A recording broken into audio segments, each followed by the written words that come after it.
dari pedalaman Kalimantan.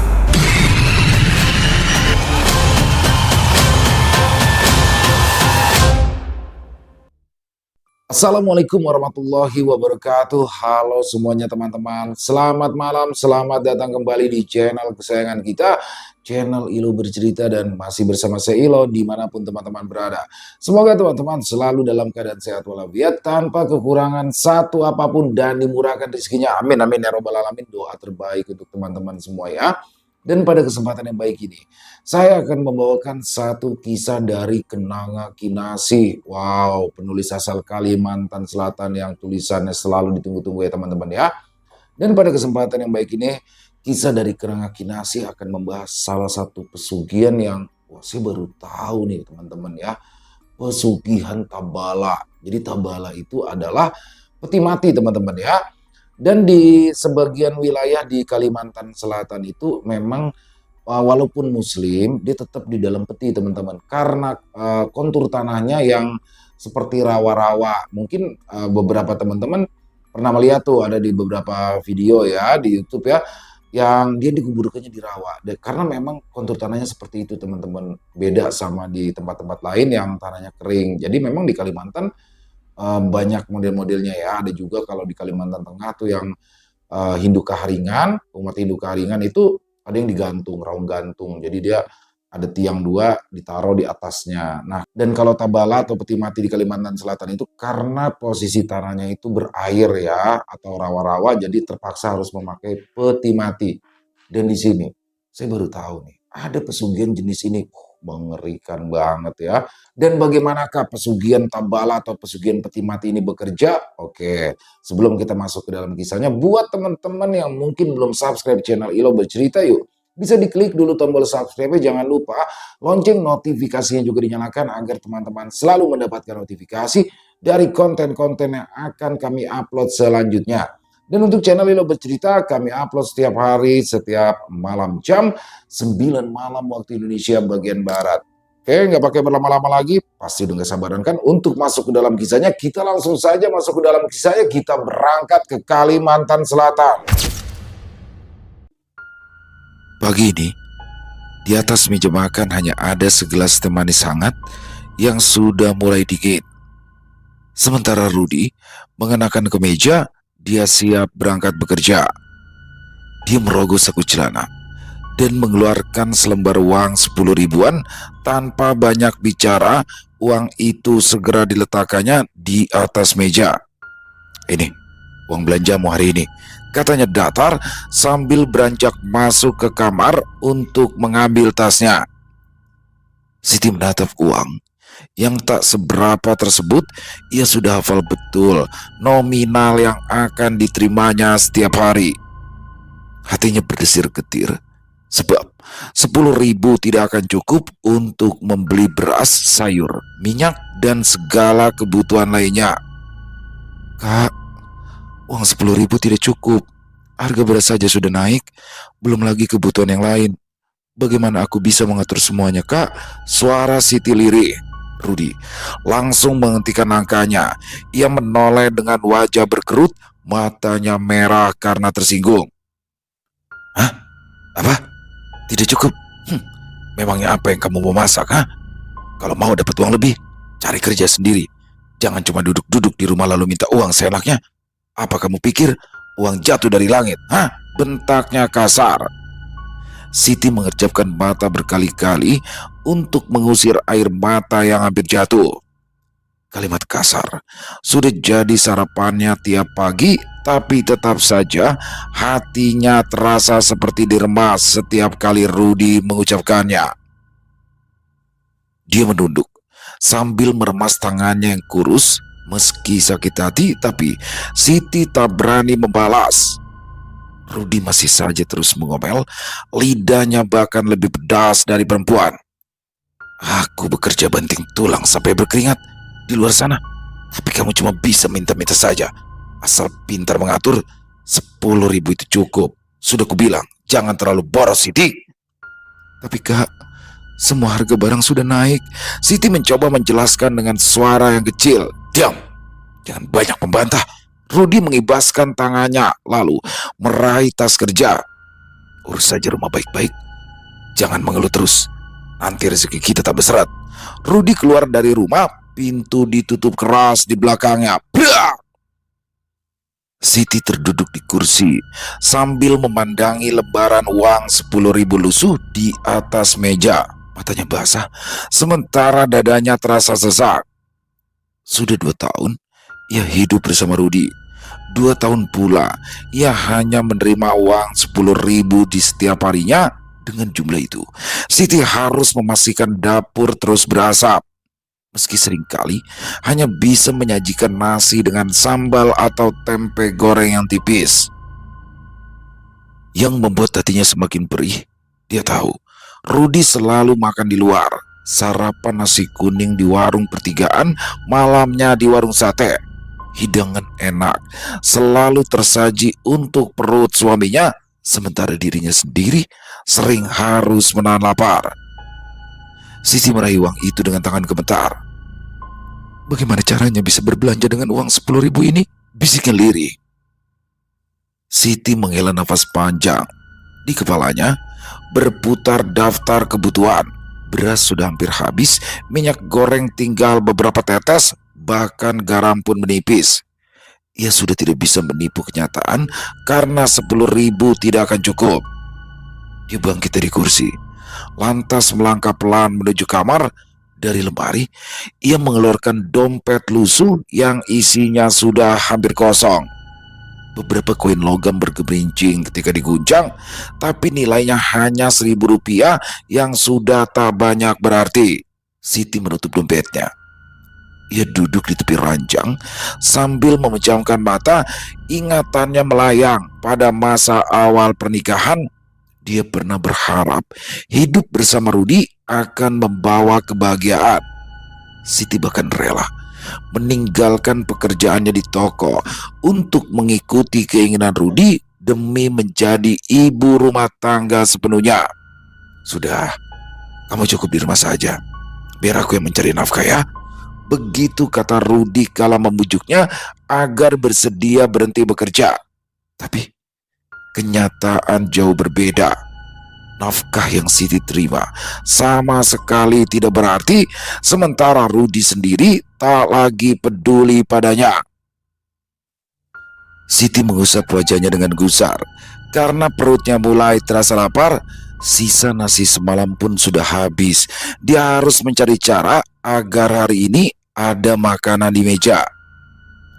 Kakinya segera melangkah keluar dari kamar. Diraihnya kerudung lusuh yang tergantung di belakang pintu. Sambil menutup kepala, ia kembali menatap uang 10.000 di meja. Lembaran lusuh itu diraih.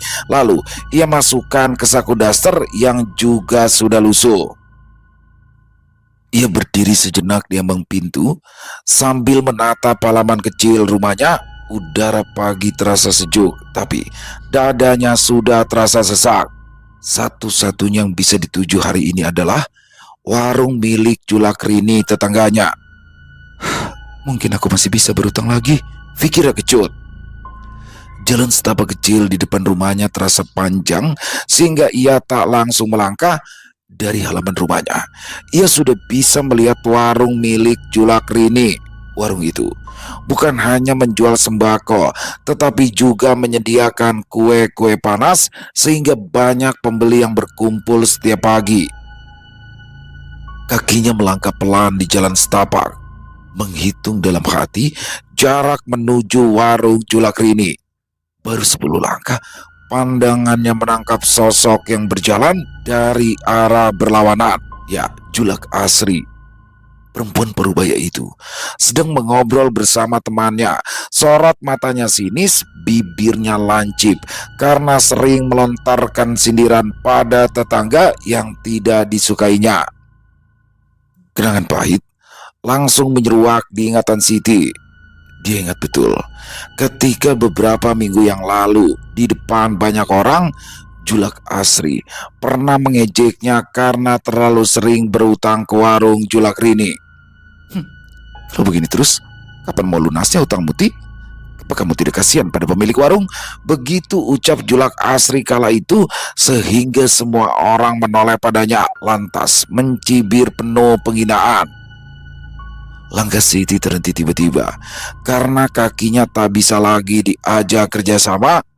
Uang 10.000 di genggamannya tiba-tiba semakin tak berarti. Jika tetap melanjutkan ke warung, besar kemungkinan Julak Asri akan menjadikannya bulan-bulanan lagi. Siti menunduk. Ia memutuskan berbalik arah, lebih baik membatalkan niatnya ke warung daripada mendengar penghinaan untuk sekian kalinya. Namun, Julak Asri ternyata sudah melihatnya. Bibirnya langsung mencebik, kemudian terdengar suaranya yang melengking tinggi. Mau kemana lagi tuh si tukang hutang? Katanya nyaring sehingga terasa menusuk telinga Siti. Wajahnya seketika merah padam. Malu bercampur sakit hati membuat dadanya semakin sesak. Tapi dia hanya bisa mempercepat langkah menuju rumah tanpa berani melawan. Sesampainya di rumah, Siti menutup pintu pelan, lalu bersandar pada dinding, matanya berkaca-kaca. Pengecut, dasar pengecut, katanya sambil memukuli dada berkali-kali. Matanya bertambah panas. Andai ia punya uang, ingin rasanya ia memaki Julak Asri karena ikut campur dalam urusannya. Tapi apa boleh buat? Ia tak berdaya. Apa yang dikatakan Julak Asri memang benar. Ia punya hutang di mana-mana. Matanya kini menatap meja kosong. Hanya ada gelas yang tadi berisi teh dingin yang sudah tak bersisa. Perutnya berbunyi sejak tadi dan tak ada makanan yang bisa dimasak. Siti menghela nafas panjang. Baiklah, tidak usah ke warung. Masih ada daun singkong di belakang. Setidaknya bisa mengajal perut siang ini. Siti memilih segera menuju ke halaman belakang. Tanah kecil di sana ditanami beberapa batang singkong. Batangnya dia peroleh setelah meminta pada temannya yang baik hati. Kini, hampir setiap harinya, daun singkong itulah yang menolongnya dari rasa lapar. Dia berdiri di depan tanaman yang tampak menyedihkan. Siti mengulurkan tangan, memetik satu persatu daun muda yang masih bisa diambil. Jemarinya bekerja cepat, sementara hatinya kian getir.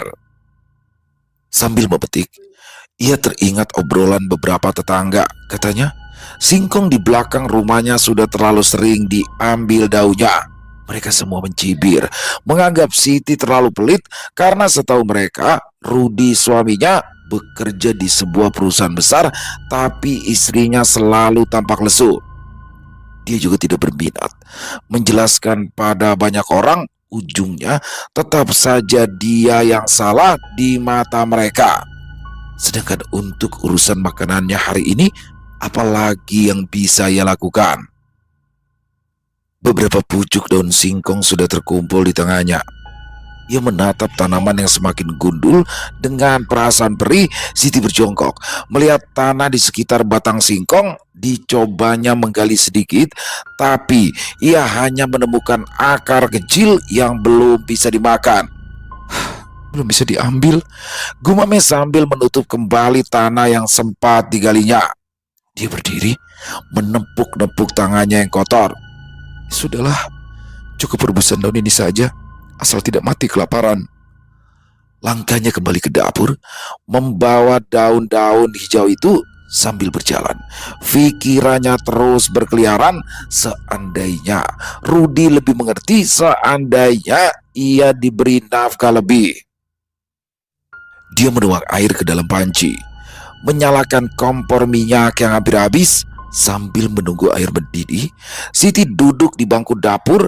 Pandangannya kosong saat memandang langit. Sementara di luar terdengar suara induk ayam, disusul suara anak-anak tetangga bercanda.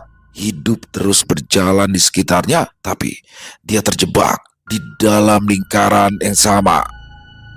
Air mulai mendidih. Siti berdiri dan segera memasukkan daun singkong ke dalamnya. Uap panas mengepul, memenuhi ruangan sempit tersebut. Pikiran tentang Rudi kembali muncul. Suaminya mungkin saat ini sedang duduk nyaman di warung, menyantap hidangan lengkap dengan lauk ikan gabus kesukaannya, sementara dia hanya punya daun singkong tanpa nasi sama sekali. Mau tak mau, Siti teringat pada rumah ayahnya. Ia ingin sekali pulang untuk mengadu, berharap ada pelukan hangat yang bisa menenangkan. Tapi sejak ayahnya menikah lagi, rumah masa kecilnya tidak lagi sama. Ibu tirinya selalu memandangnya dengan wajah tidak suka. Siti khawatir kepulangannya justru akan menjadi masalah baru. Siti, terdengar suara memanggil namanya, diikuti ketukan di pintu depan. Siti mendongak, seraya mengusap wajah dengan lengan baju, berusaha menghapus jejak air mata. Belum sempat ia berdiri, pintu depan sudah terbuka. Sosok perempuan melangkah masuk tanpa permisi. "Sudah makan, Ti?" tanya Ningsi. Tangannya menenteng rantang berisi nasi putih hangat, urap sayur, dan ikan pindang goreng. Aroma gurihnya langsung memenuhi ruangan. Ningsi menaruh rantang di atas meja, lalu menatap Siti tajam.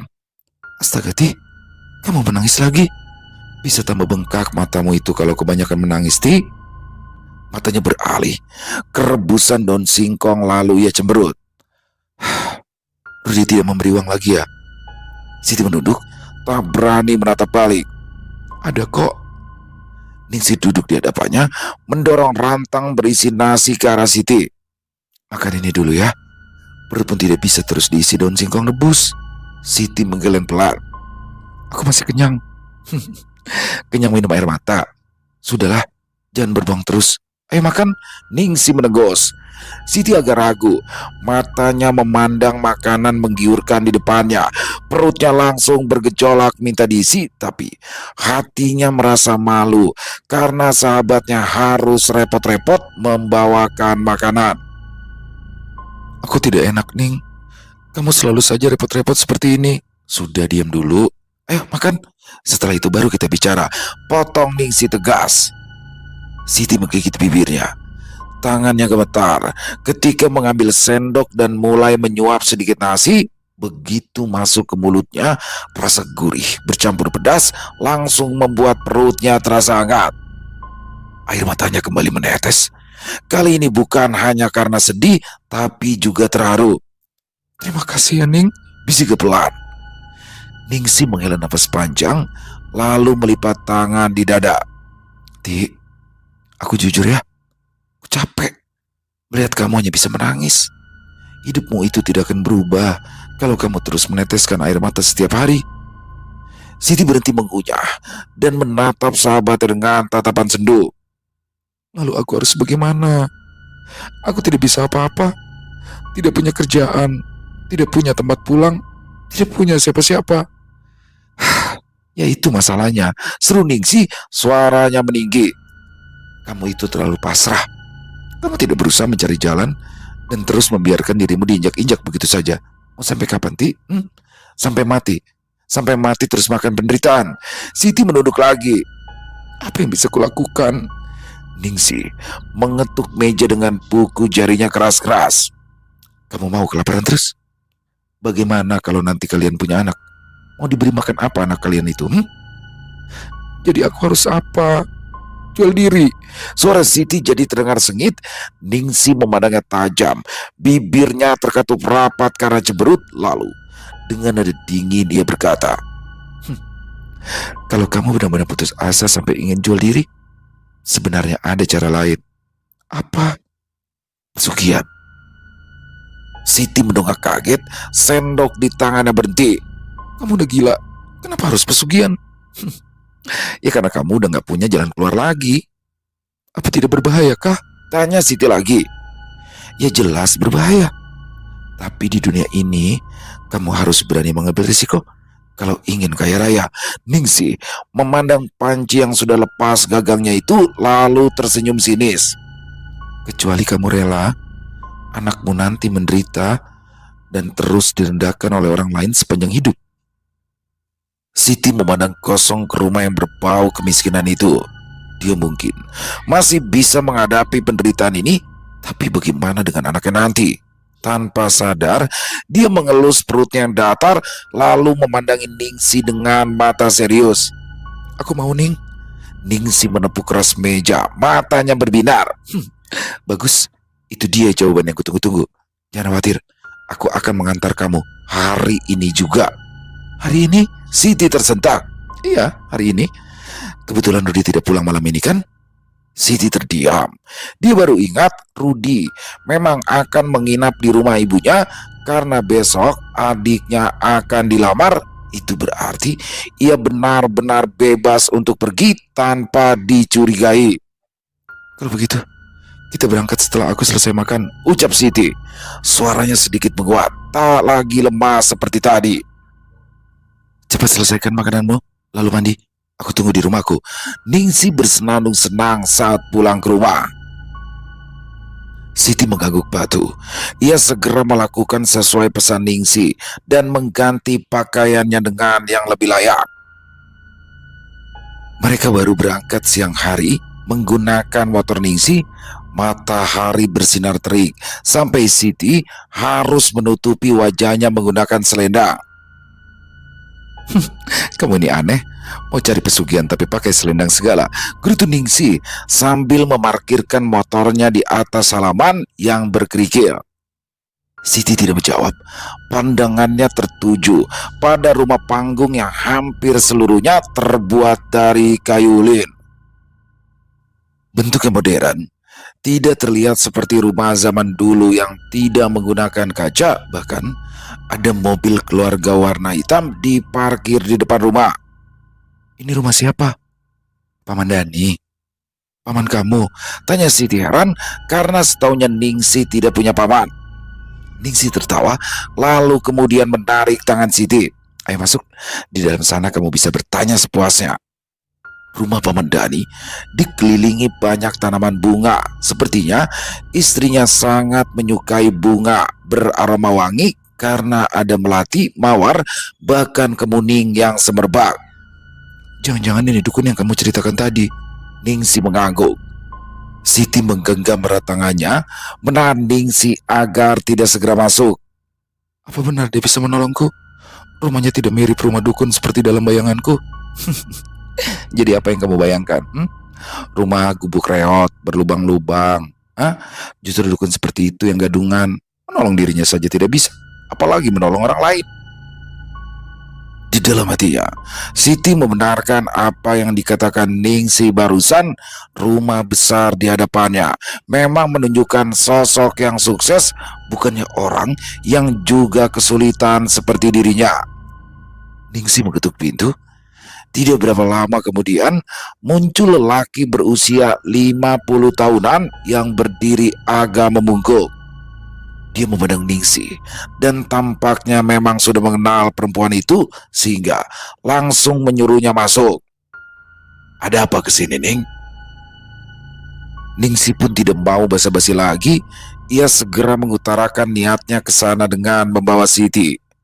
Paman Dani menatap Siti dengan seksama, mulai dari kaki sampai kepalanya yang tertutup kerudung. Ada senyum mencela saat Paman Dani menatap kerudung Siti, tapi ia tak mempermasalahkan lebih lanjut. Ayo, ikut ke ruangan praktekku, kata Paman Dani sambil berdiri lebih dulu. Dia berjalan mendahului Siti yang tampak bimbang, dilirikan Ningsi dan memberi kode agar ditemani. Ningsi melotot. Kamu yang punya hajat? Kenapa aku harus ikut masuk ke sana? Didorongnya agar Siti segera menyusul Paman Dani. Mau tidak mau, Siti pun berjalan maju walau agak ragu. Bawa apa ini? Pikir Siti sambil menutup hidung. Sejak masuk ke dalam rumah, ia mencium bau bangkai busuk yang menusuk hidung. Hampir saja ia muntah karena bau tersebut.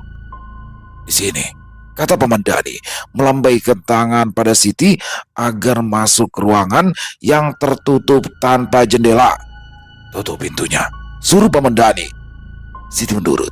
Sementara itu, Paman Dani menyalakan lilin agar menerangi ruangan yang didominasi warna hitam itu. Kamu tahu Tabala? Tanya Paman Dani tanpa basa-basi. Tahu, Jawab Siti gugup. peti mati. Ya, Kalimantan Selatan memang didominasi oleh tanah gambut dan rawa-rawa. Jadi, ada perlakuan khusus saat ada warga yang meninggal dunia di musim hujan. Pada saat itu, tanah yang biasanya kering akan terendam banjir, termasuk area pemakaman. Jenazah pun terpaksa dimakamkan menggunakan tabala karena lubang kuburan yang terendam air.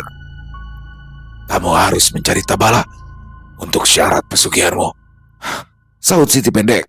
Dipikirnya, dia harus mencari tabala yang bisa dipesan pada pengrajin kayu. Kepalanya pun pusing karena harus mencari uang lagi untuk membeli tabala itu. Tabala yang ada di dalam kubur, sambung Paman Dani. Apa? Paman Dani menatap Siti tajam. Kenapa berteriak? Kenapa tabala yang ada di dalam kubur, Paman? Berarti aku harus menggali kuburan dulu kah? Tanya Siti resah. Ya, itu yang harus kamu lakukan kalau mau kaya raya. Siti menggigit kuku jempol kanannya sambil berpikir keras. Beberapa waktu kemudian, ia pun mengangguk setuju. Tapi kamu bukan hanya harus menyediakan tabala, tapi juga harus menyiapkan tumbal. Darah Siti terasa berdesir mendengar kata tumbal yang harus diberikannya. Siapa yang harus kuberikan, Paman? Dia menatap Paman Dani setengah putus asa. Aku tidak punya siapa-siapa, kecuali keluarga suamiku. Di luar dugaan Siti, ternyata Paman Dani mengangguk setuju. Bisa, tentu saja bisa.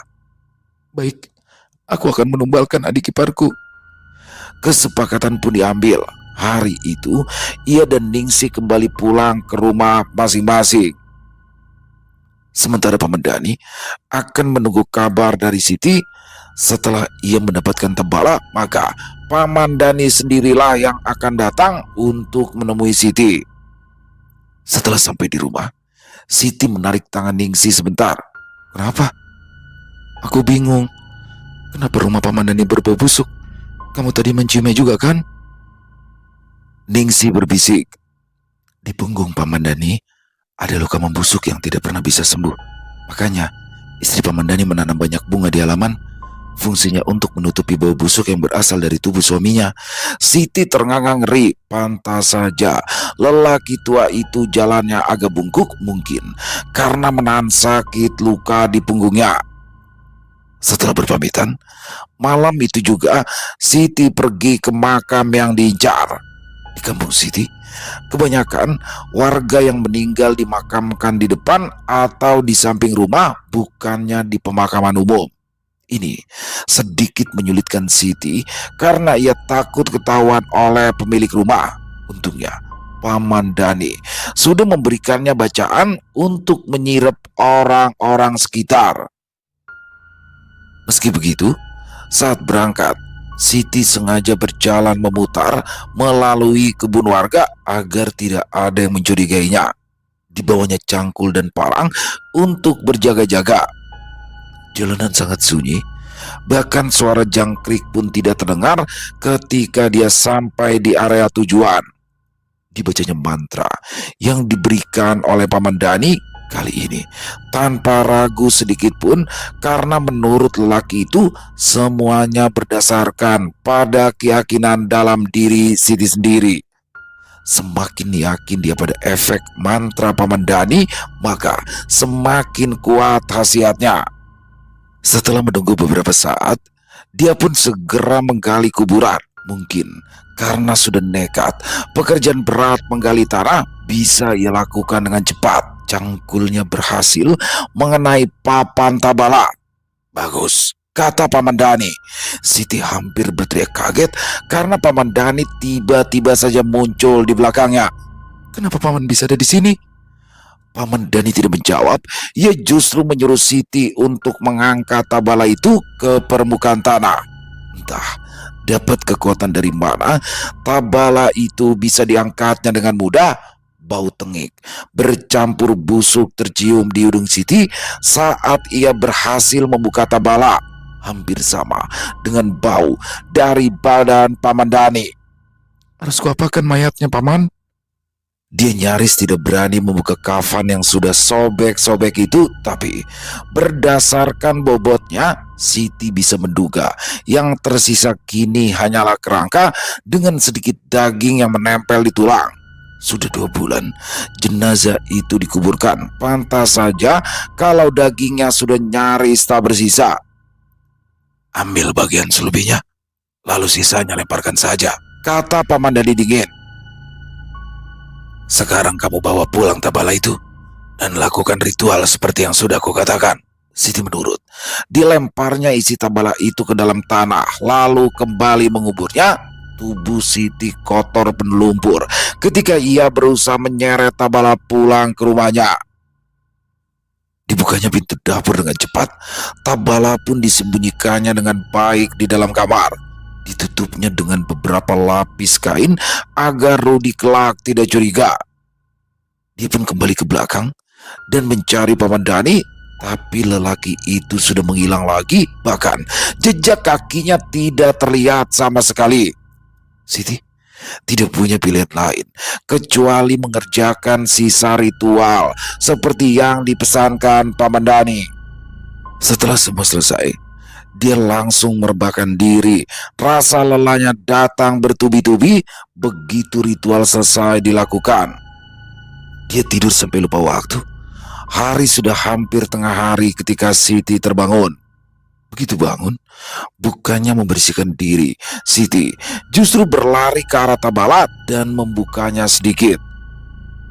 Tangannya meraba-raba isi peti mati itu sampai menemukan sebuah bungkusan yang terasa berat.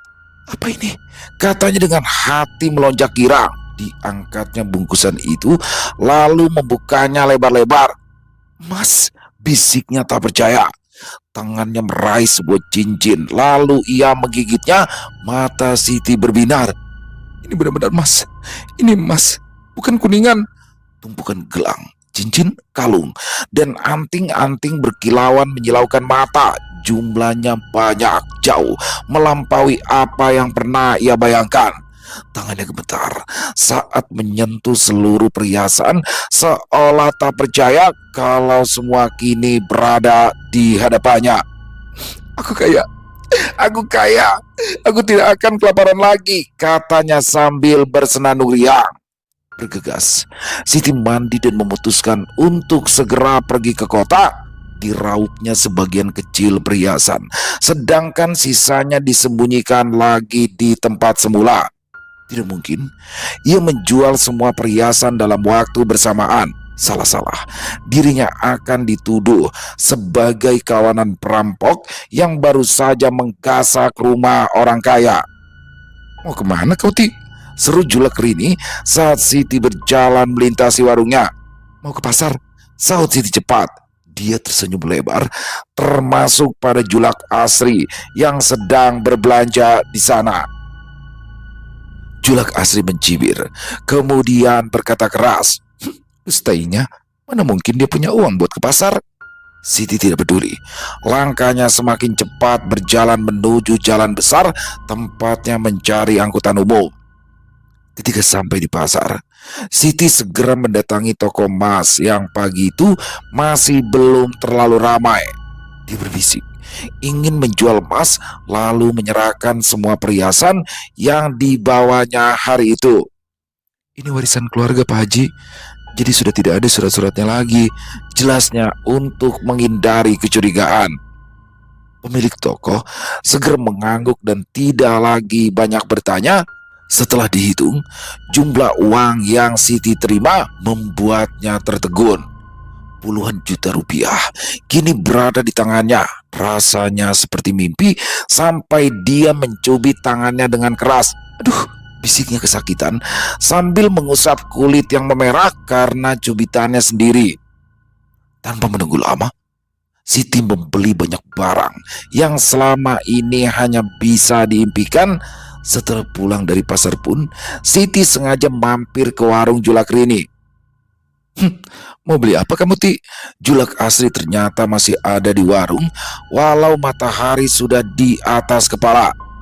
Apa isi plastik yang kamu bawa itu? Siti melengos. Dia mengeluarkan sejumlah uang pada Julak Rini untuk melunasi semua hutang-hutangnya. Eh, dapat uang dari mana kamu? Jangan-jangan kamu mencuri ya? Siti masih tidak peduli. Julak Rini pun memberi syarat agar tidak menghiraukan Julak Asri yang nyinyir. Julak, terima kasih banyak ya, katanya sambil menggenggam tangan Julak Rini agak kuat. Julak Rini mengangguk bingung. Tidak disadarinya, arah pandangan Siti yang tertuju ke arah makam suaminya di samping rumah.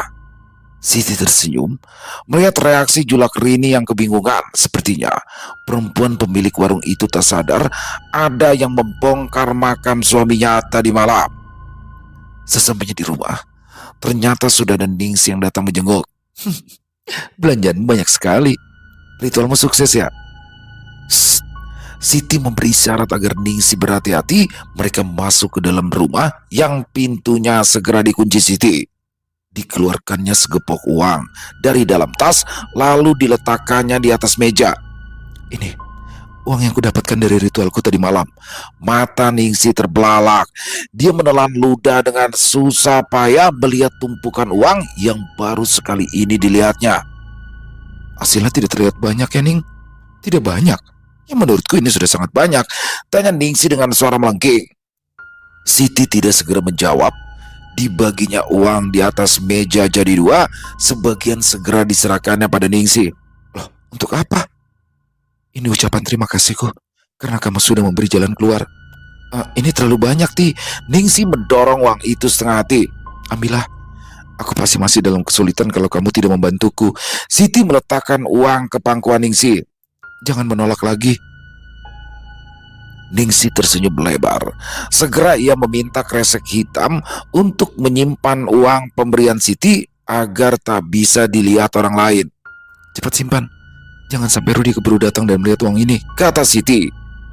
Dia tersenyum puas melihat sikap Ningsi yang sangat antusias. Siti memang sengaja membagi uang yang diperolehnya hari ini tanpa mengatakan seberapa banyak perhiasan yang kini dimilikinya.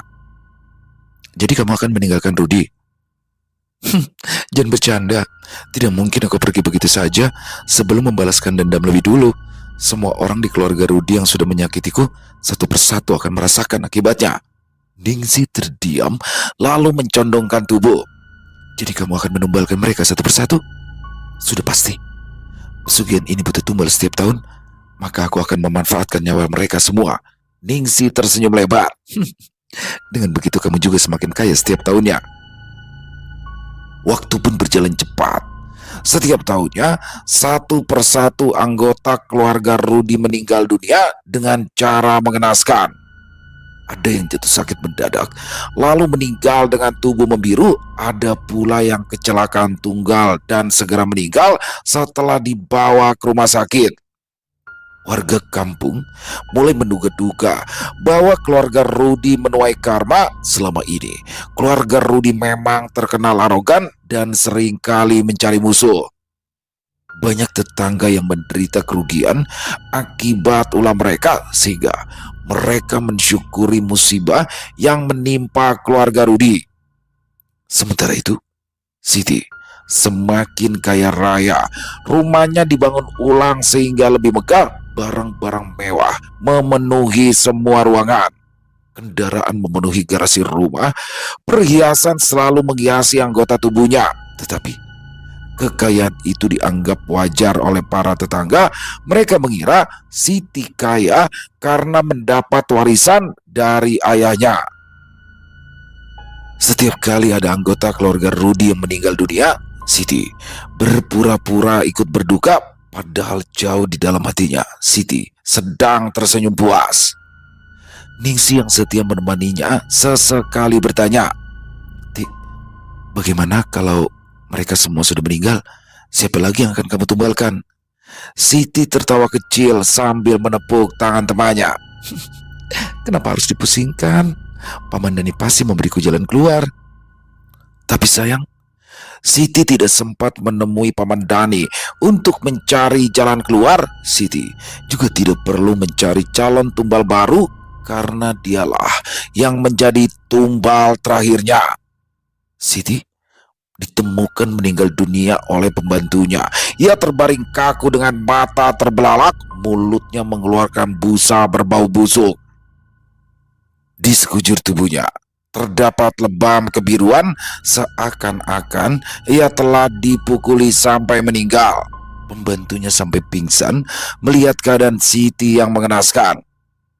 Sementara itu, di sebuah kamar rahasia yang tidak pernah dimasuki oleh orang lain, Rudi menatap tabala usang di depannya.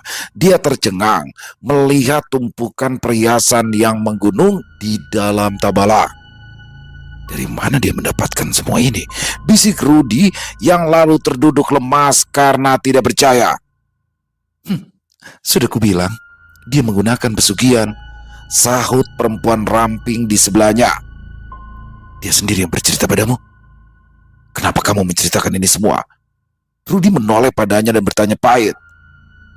Perempuan itu duduk di samping Rudi, kemudian membelai halus pipi lelaki yang terlihat tampan di matanya. Aku melakukan ini karena tidak mau kau jadi tumbal berikutnya. Rudi menangkap tangan Ningsi lalu menciumnya. Aku akan membalas kebaikanmu dengan sepenuh hati.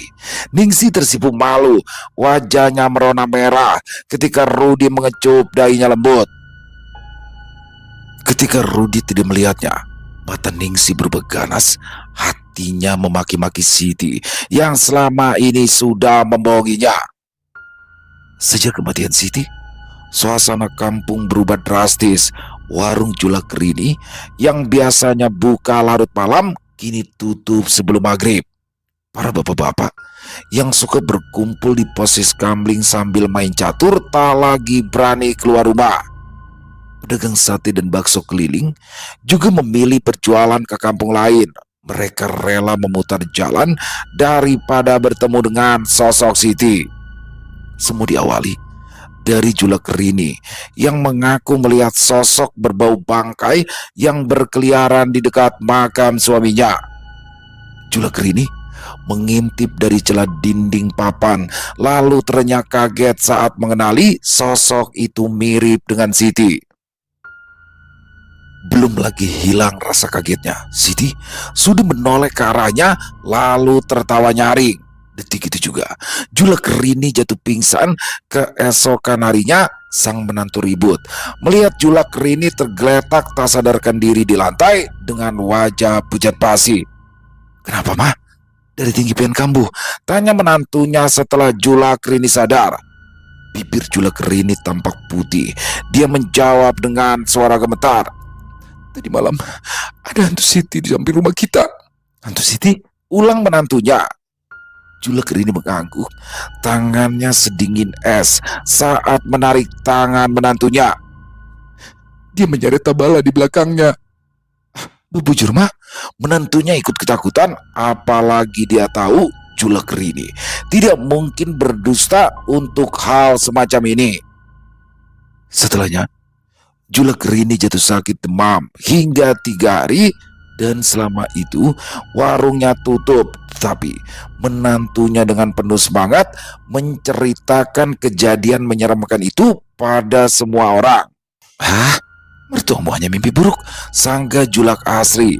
Perempuan yang sudah pernah kena serangan stroke sehingga mulutnya sedikit mencong itu tidak langsung mempercayainya.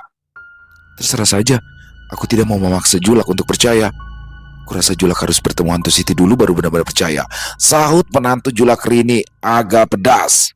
Julak Asri menepuk dadanya berkali-kali. Tidak ada yang namanya hantu. Buktinya aku sampai setua ini tidak pernah bertemu kuntilanak ataupun sendal bolong. Dia tidak pernah menyangka bahwa dia akan menyesali ucapannya itu. Di malam harinya, Julak Asri berkali-kali pergi ke kamar mandi. Dia jadi sering buang air kecil karena kebanyakan minum teh manis. Tepat tengah malam, setelah kesekian kalinya buang air kecil, Julak Asri tertegun ketika melewati dapur. Bau apa ini? Hidungnya mengendus-endus saat ia mencium bau busuk. Seingatku kulit udang tadi sudah kubuang dari pagi. Lalu ini bau apa? Terdengar suara meong, dia melotot ke arah kucing berbulu hitam legam. Ini pasti ulahmu kan? Kamu membawa bangkai tikus lagi. Kucingnya itu mengeong lebih keras, tapi tidak memandang ke arahnya. Mata kucingnya tertuju lurus ke arah belakang Julak Asri. Apa yang kamu lihat? Julak Asri menoleh ke belakang, menatap pintu dapur yang sudah terkunci sejak maghrib tadi. Biak! Pintu mendadak terbuka lebar karena hembusan angin kencang dari luar. Julak Asri tersentak kaget sampai mundur beberapa langkah. Lalu mulutnya ternganga lebar, tangannya gemetar saat menunjuk sosok mengerikan di depan pintu. Siti membalas pandangannya. Mata perempuan itu sudah hitam sepenuhnya. Hantu, bisik Julak Asri. Dia terjatuh lemas, sementara Siti berjalan mendekat ke arahnya. Bau busuk semakin menusuk hidung ketika Siti semakin dekat. Suara benda diseret sekilas menarik perhatian Julak Asri. Matanya terbelalak ketika dia melihat ada peti mati di belakang Siti. Lalu semuanya jadi gelap. Keesokan harinya, Julak Asri dibawa ke rumah sakit. Dia dirawat selama beberapa hari, tetapi serangan stroke yang kedua kali membuat tubuhnya tak bisa pulih seperti semula lagi. Dia hanya terbaring di atas ranjang dengan sebelah tubuh kaku. Julak Asri kini lumpuh, sedangkan kabar hantu Siti bergentayangan semakin tersebar kemana-mana. Rudi sendiri tidak menceritakan apa-apa. Tiap kali ditanya para tetangga apakah mendiang istrinya pernah mendatanginya, lelaki itu memilih diam. Lalu tak lama, tersiar kabar rumah mewah yang pernah ditinggali Siti tengah ditawarkan kemana-mana dengan harga yang murah. Tetangga pun maklum. Rupanya Rudi juga dihantui, tetapi tidak berani menceritakannya. Rumah yang dijual setengah harga itu tidak juga laku. Namun Rudi sudah memutuskan untuk pergi meninggalkan kampung halamannya. Dia menjual seluruh perhiasan yang ditemukannya di dalam tabala. Uang yang diperolehnya segera dijadikan modal usaha dan membeli rumah baru di kota. Dia kini juga sudah menikah lagi dengan Ningsi. Semua warga di kampungnya diundang untuk menghadiri pesta pernikahan besar-besaran yang diadakan di gedung itu. Mereka berdua tampak sangat bahagia saat di pelaminan. Tamu undangan pun memandang iri pada Rudi yang kini kaya raya dan mempersunting istri baru. Tapi kabar bahagia itu tidak bertahan lama. Tepat pada malam setelah pesta pernikahan, terdengar suara jeritan panjang dari dalam kamar pengantin. Suaranya nyaring menusuk telinga, membuat para tetangga terbangun kaget. Ampun Siti, ampun! Ningsi berteriak kencang, diikuti suara benda terjatuh. Rudi segera memeluk istri barunya itu. Ningsi, sadar Ning, tidak ada Siti di sini. Ningsi masih berteriak histeris sambil menunjuk-nunjuk ke pojok ruangan. Semua barang yang ada di dekatan dilempar ke arah tersebut. Aku... Ningsi tidak sempat menyelesaikan ucapannya. Dia mendorong Rudi dengan keras sehingga lepas dari pelukannya. Rudi menarik tangan Ningsi, tetapi istrinya yang kalap kembali mendorongnya lebih kuat. Lelaki itu gagal menjaga keseimbangan lalu terjatuh. Brak! Kepalanya membentur pinggiran meja dengan keras. Darah mengalir deras dari luka di kepalanya. Ningsi tidak menyadari apa yang terjadi karena ia sudah berlari keluar rumah sambil terus menjerit-jerit ketakutan. Malam itu, keluarga Ningsi dan para tetangga langsung geger. Sebagian dari mereka bekerja sama untuk mencari Ningsi yang melarikan diri. Sisanya berusaha menolong Rudi dan membawanya ke rumah sakit. Tapi semua sudah terlambat. Benturan keras di kepala Rudi membuatnya meninggal dunia seketika. Sementara itu, warga baru bisa menemukan Ningsi pada keesokan harinya. Dia sudah tidak waras. Ningsi, bertelanjang badan. Saat berlari-lari di jalanan kampung, dia terus tertawa keras, sedangkan matanya tampak liar saat bertatapan dengan orang lain. Tidak jauh darinya, ada sebuah mobil putih yang berhenti di pinggir jalan. Sopir yang menghisap rokok lalu tersenyum sinis melihat tingkah gila Ningsih. Di sampingnya ada gadis berambut pendek yang muntah-muntah karena mencium bau busuk. "Ini bau apa, Paman? Seperti ada bangkai di sini," keluh Rindu. Paman Dani menoleh pada keponakannya. Senyumannya semakin lebar melihat sang keponakan yang tidak menaruh prasangka buruk. "Ini bau uang, Rin. Bau kekuasaan." Rindu muntah lagi, punggungnya berkeringat dingin melihat tingkah pamannya yang tidak wajar. Selesai. Wow, luar biasa kisah dari Kenanga Kinasih. Jadi teman-teman, kisah ini ternyata ada hubungannya dengan kisah sebelumnya ya. Berarti 2 kisah total lah. Ini jadi 3 kisah. Nanti saya buatkan playlistnya ya. Untuk video pertama itu yang kakak beradik berbalas santet di Kalimantan Selatan. Dan yang kedua kisah dukun sakti di pedalaman Kalimantan. Dan kali ini sekarang ini pesugihan Tabala atau pesugihan peti mati.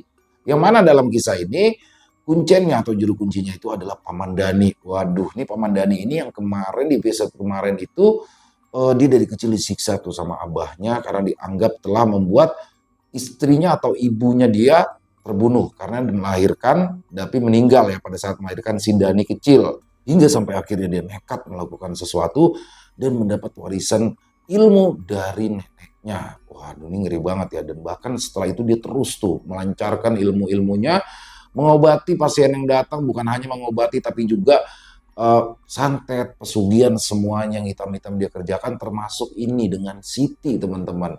Dia menganjurkan Siti untuk menjalankan pesugihan Tabala atau pesugihan peti mati. Emang si Rudi ngeselin. Oke, emang Rudi ngeselin, ngasih 10.000 sehari dapat apa ya kan teman-teman? Tapi nggak gitu juga, Siti harusnya mencari jalan yang lain. Oke, Rudi suaminya dari Siti ini emang ngeselin banget ya, ngeselin banget. Ngasih uang 10.000, dapat apa sih?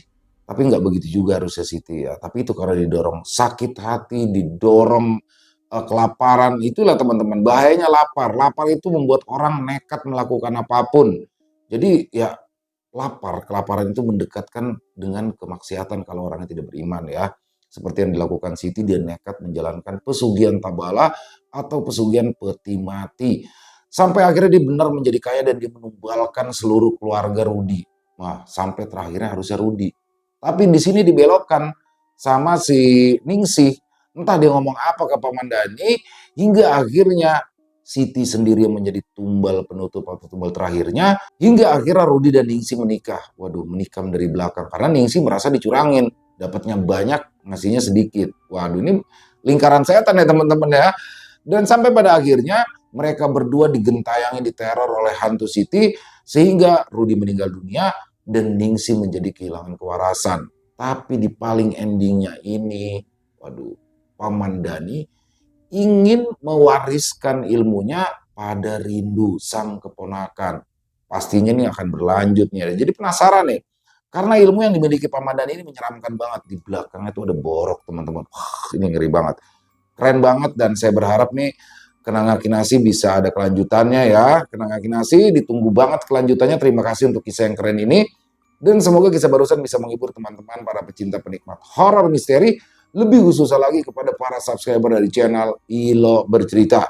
Buat yang suka dengan videonya bisa diklik tombol like, tombol jempolnya, boleh juga dibantu di-share ya link videonya ke teman-teman yang lain agar juga ikut merasa terhibur. Dan buat teman-teman yang mungkin punya komentar lain, yang mungkin punya pendapat lain, bisa menuliskannya di dalam kolom komentar ataupun hanya sekedar saling menyapa. Insya Allah kami akan menjawabnya satu persatu. Di akhir kata, saya Ila mengucapkan permohonan maaf apabila mungkin dalam pembawaan kisahnya barusan ada kata-kata saya yang salah ataupun ada kata-kata saya mungkin yang kurang berkenan.